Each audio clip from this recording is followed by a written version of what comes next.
So you can notice I've cleaned up some of my edges a little bit, which is helpful. Now I need to go back and look more closely to see if I've really got the relationship between things that I thought I did from my first day of sketching. Um, One of the things I notice as I look more closely is that this curve here needs to be a little bit rounder up here at the top. I'm going to round that out a little bit and get rid of that little bit there.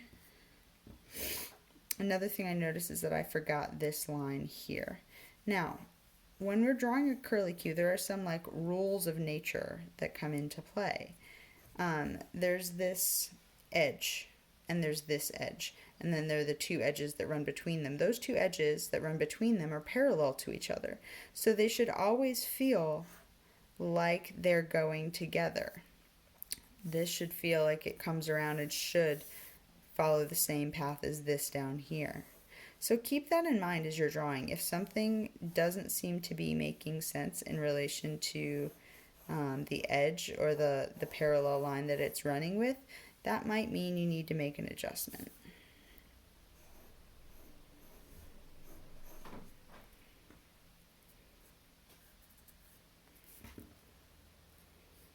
I'll check in on this. I actually see a little bit of that bottom edge, and I forgot to add that in. That's coming around in here. I imagine it continues. Comes around here. If I were to imagine, it would continue right into that. Does that feel continuous? No, it doesn't. So I'm going to raise that up. Okay. I also see that little bit right in there. So I'm going to add that in. Paying attention to where it hits one thing, one part of the art, and where it hits another part of the art.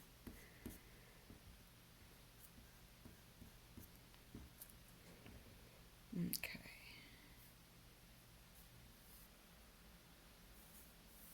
All right. The next thing I want to start paying attention to is the value.